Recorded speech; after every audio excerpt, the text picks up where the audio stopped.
milestones in human progress that mark recorded history. In my judgment, this nation's orbital pioneering in space is of such historic stature, representing as it does a vast advancement that will profoundly influence the progress of all mankind. It signals also a call for alertness to our national opportunities and responsibilities. It requires physical and moral stamina to equal the stresses of these times and a willingness to meet the dangers and the challenges of the future. John Glenn, throughout his life, has eloquently portrayed these great qualities and is an inspiration to all Americans. This film, in paying tribute to John Glenn, also pays tribute to the best in American life.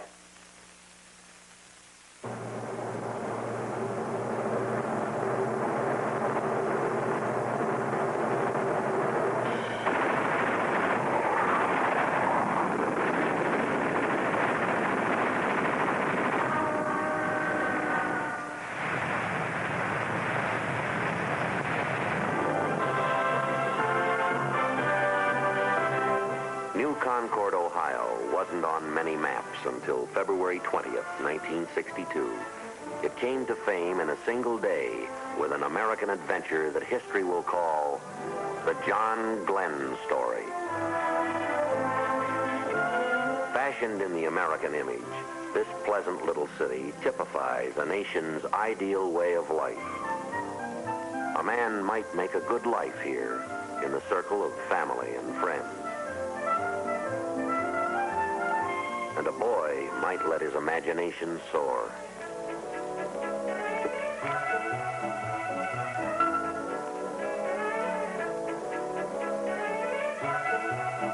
He might explore the wonders of the wide world all about him, life's simple mysteries, with bright discovery daily opening doors to knowledge. He can look away to distant places, to exciting adventures, hidden only by the horizon and the future. Like this boy, like boys everywhere, young John Glenn dreamed of the future as he looked to faraway new frontiers. Why, he might even learn to fly. This town and these people, they knew John Glenn as a schoolboy, as a teenager, and as a neighbor. Like Mayor Taylor, they followed his career as he blazed a trail across the high sky. I watched John Glenn grow up from a freckled-faced, red-headed lad into the man you all know today. John's youth and his life today are an example for all Americans to follow. New Concord High. Like these youngsters, John attended school here. His principal and teacher was Harford Steele.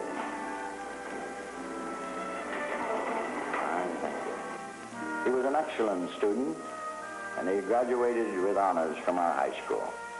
I taught Johnny and hundreds of others that our democracy is a priceless heritage, and that we should preserve, protect, and if at all possible, make some contributions to it. He has made a significant contribution in his mission in space.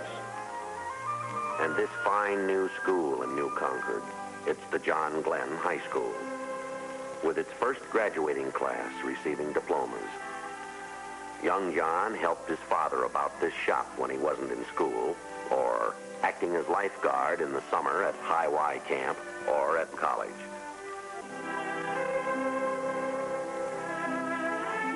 John went on to college at Muskingum, right in New Concord. The high regard of the college is expressed by its president, Dr. Glenn McConaughey. John's conquest of space has captured the hearts and the imagination of all Americans. So have his superb qualities of leadership, moral and physical strength, and emotional stability. John found time for athletics, winning 4 high school letters.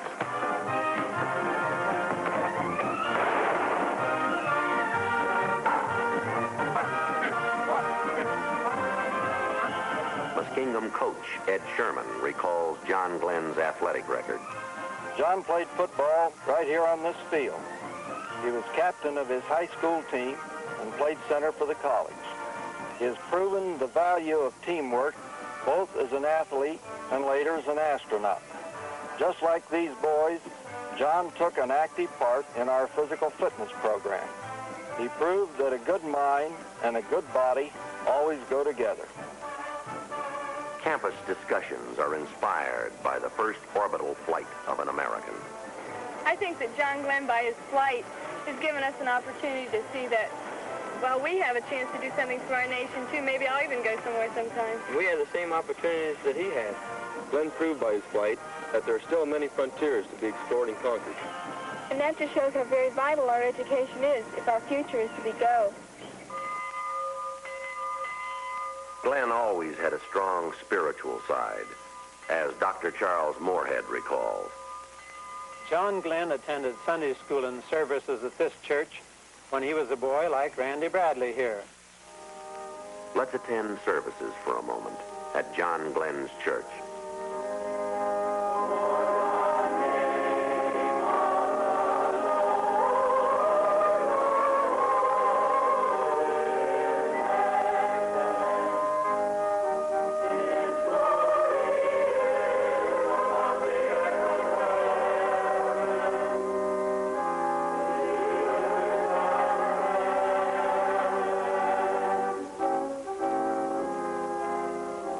John and Annie were married at this church by Dr. Henry Evans. They made a most handsome couple. John in his Marine uniform, Annie a beautiful, happy bride. They both recognized the importance of the spiritual things of life as well as the mental and physical. The trial is also great for those who wait, as recalled by Annie's parents, Homer and Margaret Castor. Johnny's orbital flight was a real test of courage for Annie, too. She was a very brave girl. Annie had complete faith in the space program, just as she had confidence in everything Johnny set out to do. This house was home for John Glenn. John Glenn Sr. and Mrs. Clara Glenn are gratefully proud of their son's accomplishments. John was fully prepared for his orbital flight, as were the other astronauts and the entire team. In a way, John has been preparing all his life for his venture into space. As a small boy, his idea of a holiday was a visit to the airport. And when he grew up, it was no surprise to us when he decided to learn to fly. Flight commanded young John's major interest. He had to learn to fly. World War II interrupted college. He received his first flying lessons from pilot Harry Clever. This is John's flight record with my comment after his first flight, which was eager to learn, relaxed, alert, and good coordination.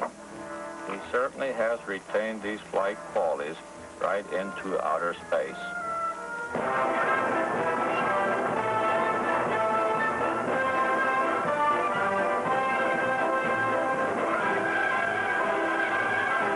Training at Pensacola and Corpus Christi. Many aviators have won their wings here. Like these cadets, John went on to Corpus Christi, Texas to learn about airplanes and navigation, with time also for physical conditioning and sports, and for religious inspiration. Like these naval aviators, to win his wings. The Navy's thorough training prepared Lieutenant John Glenn for wartime action in the South Pacific. Flying 59 missions in Corsairs like these, he joined in blasting enemy targets.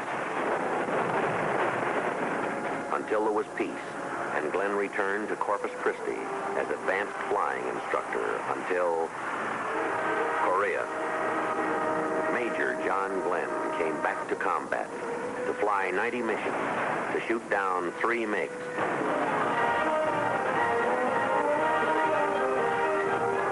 Following Korea, John Glenn came home to flight test the supersonic F-8U Crusader, to flash across the nation, California to New York, setting a supersonic speed record of 3 hours and 23 minutes. with experimental thrusts toward speed and altitude. The limitations of time and distance were being brushed aside as experimental planes like the X-15 launched from its Air Force mothership rocket to record-breaking altitudes and speeds. Unmanned experimental flights and orbits pressed onward until it was time for man to orbit, until the word was go. Chosen from many Americans who answered the president's call, these astronauts dedicated themselves to study, training, and physical conditioning. With Alan Shepard learning about weightlessness as it will be encountered in outer space, and Gus Grissom becoming acquainted with the stress of greatly increased gravity, as Wally Schirra masters manual spacecraft control.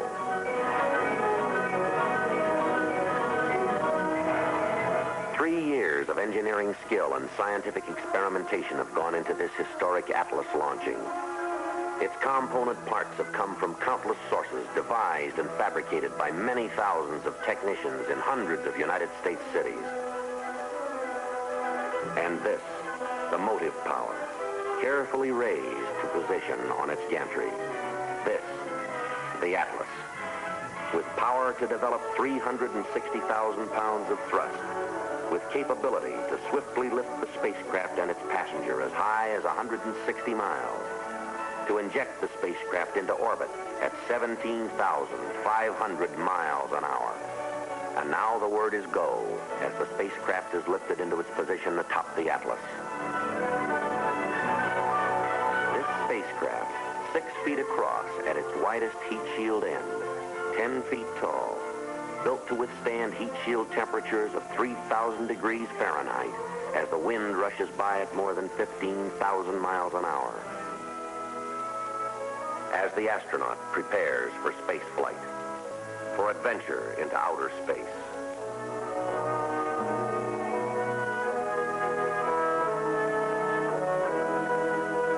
Mercury control waits and watches, with the Atlas standing ready to throb into life.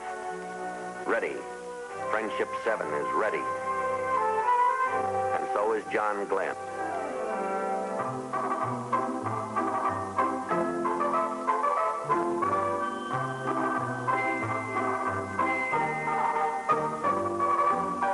Gantry, elevators lift Glenn to the 11th level, the spacecraft level.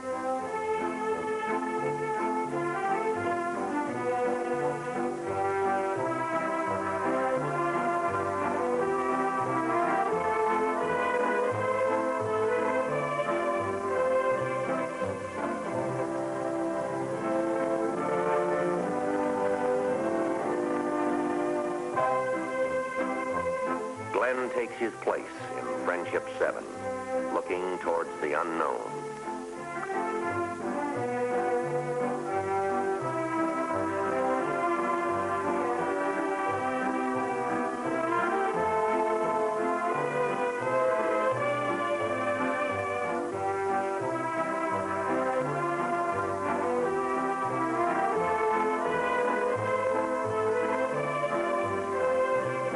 Ready. Mercury Atlas is ready, and so is the astronaut.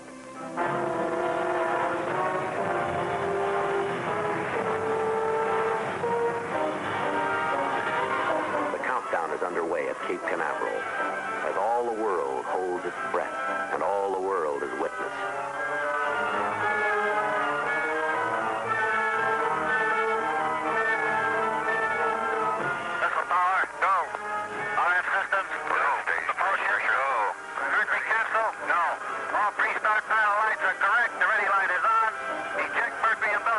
Godspeed, John Glenn. 5, 4, 3, 2, 1.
tower fired. Could not see the tower go. I saw the smoke go by the window. We confirm staging on TM. Roger. 1.5 Gs. Friendship 7, Bermuda has you. Roger, Bermuda, stand by. This is Friendship 7. Seco. Positive grades fired. Okay. Roger, Steph. Roger, 0G, and I feel fine. Capsule is turning around. Oh, that view is tremendous. Roger, turnaround has started. Roger, capsule turning around, and I could see the booster during turnaround just a couple of 100 yards behind me. It was beautiful.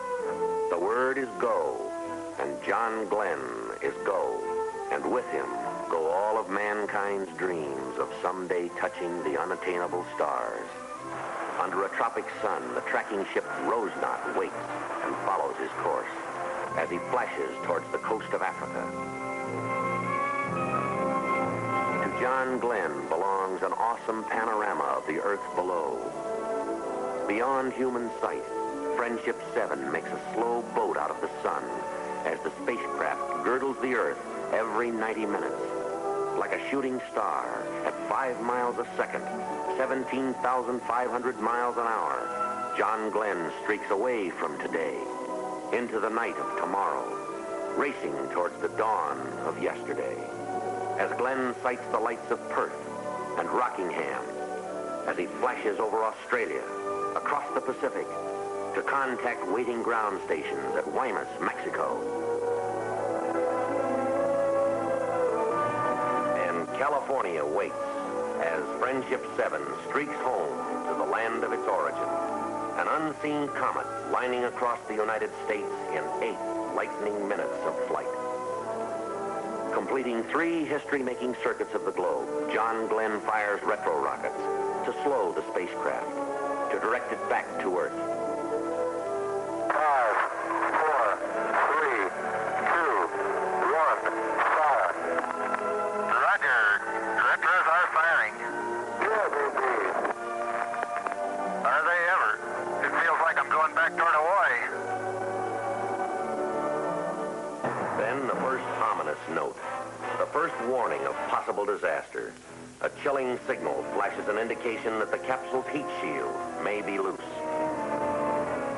The astronaut might perish like an earthbound meteor in 3,000 degrees of re-entry heat without the heat shield. Strapped over it, the retro pack might hold it in place. Cape Canaveral makes the decision. This is Texas Capcom Friendship 7. We are recommending that you leave the retro package on through the entire re-entry. As all the world listens and stands still and helplessly hopes, Cape Control shows the way. Using fly-by-wire control for re-entry, John Glenn rides his craft through the vastness of space towards the curving globe beneath. As science in its amazing exactness selects the Caribbean from all the oceans of the Earth to receive Friendship 7 as it blazes into the Earth's atmosphere. This is Friendship 7, a real fireball outside. A fireball. The fiberglass surface of the heat shield is starting to oblate, to melt and vaporize as a glowing electrically charged wake streams back to block off communication as the Earth's atmosphere slows the capsule's descent.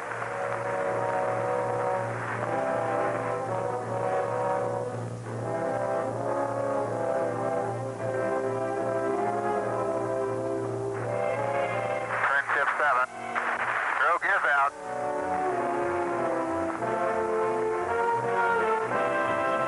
Coming down on 10, snorkels are open. Main chute is on green. Chute is out in reef condition at 10,800 feet and beautiful chute. Chute looks good. Rate of descent has gone to about 4.2 feet per second. The chute looks very good. Hello, Mercury Recovery. This is Friendship 7. Do you receive? Friendship 7, this is Steelhead. Be advised, I have you visually, Roger. What is your estimate on recovery time? Over. Estimated pickup now at 20 minutes. Over. Landing bag is on green. Friendship 7, ready for impact. Almost down. There we go.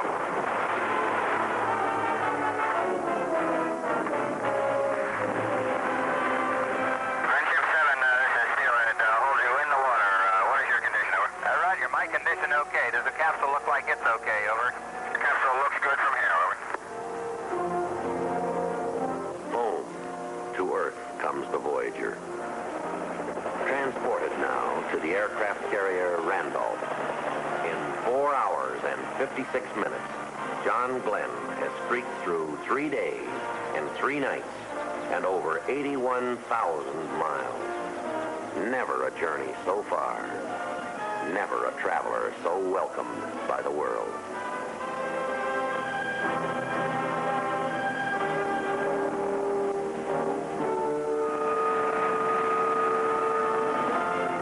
So brief a journey in time. So far the way. So long the hours for those who wait.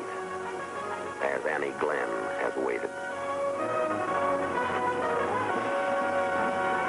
As all the world has waited. To salute the Glens with Vice President Lyndon Johnson. As the President of the United States arrives at Cape Canaveral to be greeted with John and Annie Glenn by the cheers of thrilled lines of proud Americans. In ceremonies at Mercury Control Center, President John F. Kennedy presents the NASA Distinguished Service Medal to astronaut John Glenn. As Annie and Lynn and David Glenn proudly share applause with the other astronauts and with the world. As John's parents learn firsthand about Friendship 7. As does Marine Corps Commandant General David M. Shoup and the President of the United States. And this rainy day in Washington is a happy day as the President and the astronaut arrive to drive through rain-washed, crowd-flooded streets to the White House for a reception as John and Annie Glenn with Vice President Lyndon Johnson greet distinguished guests, including astronaut Alan Shepard. Godspeed, John Glenn. Godspeed into the future. Into even greater accomplishment. Into the hearts of all Americans. Welcome to Washington. Welcome back to this planet.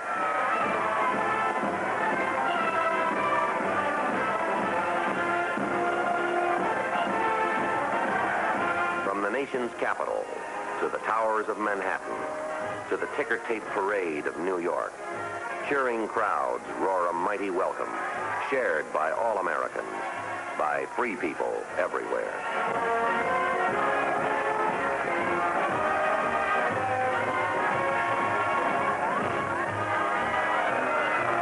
And across the land, the scene is the same, and the heart is the same, as John Glenn comes home to New Concord, Ohio.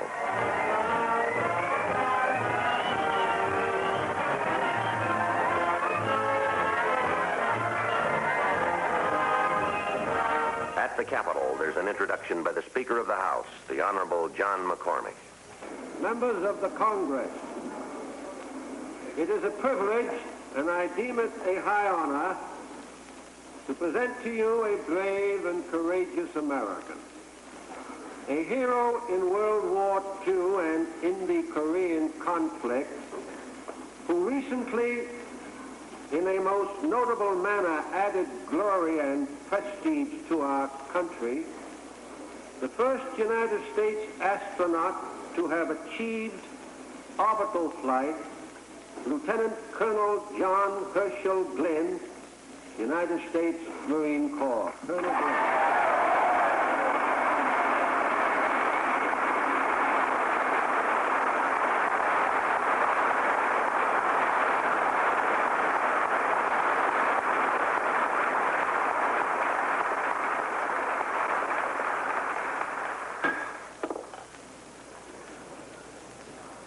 Mr. Speaker, Mr. President, members of the Congress,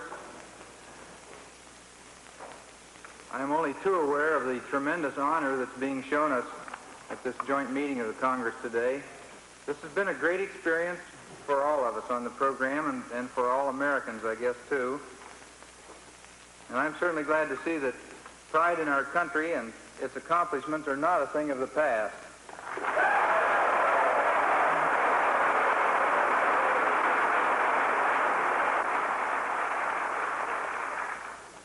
I know I still get a real hard-to-define feeling down inside when the flag goes by, and I know all of you do too.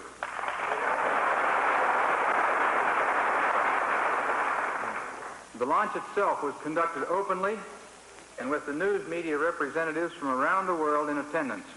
This is certainly in sharp contrast with similar programs conducted elsewhere in the world and elevates the peaceful intent of our program. Today, I know that I seem to be standing alone on this great platform, just as I seem to be alone in the cockpit of the Friendship 7 spacecraft. But I'm not. There were with me then and with me now thousands of Americans and many hundreds of citizens of many countries around the world who contributed to this truly international undertaking voluntarily and in a spirit of cooperation and understanding. We are all proud to have been privileged to be part of this effort, to represent our country as we have. As our knowledge of this universe in which we live increases, may God grant us the wisdom and guidance to use it wisely. Thank you. And crown thy good with brotherhood, from sea to shining sea. In the pattern of all our free American traditions, John Glenn's trailblazing venture into space has shown the way for human progress, for brotherhood around the world. His story speaks of people and places and industry, of the greatness that is America. It sings of the unselfish aims of a nation striving constantly for peace, directing all its power and persuasion toward the preservation of freedom. In its majesty and magnificence, this is the land. In all their historic greatness, these are the people. And the John Glenn story is their story. It throbs with a nation's restless energy. It soars with the adventurous spirit of Americans everywhere. Across this vast spread land, in all its towns and cities, on all its far-flung farms and ranches, deep in its reaches of forest and plains, of winding roads and rivers, majestic mountains and lakes and sea-lashed shores, people turned their eyes and hearts toward the high sky, sending their hopes and prayers, riding through space with John Glenn in Friendship 7, as all the world watched and hoped, with mankind's wonderment about the universe, finding an approach at last toward fulfillment. In the John Glenn story.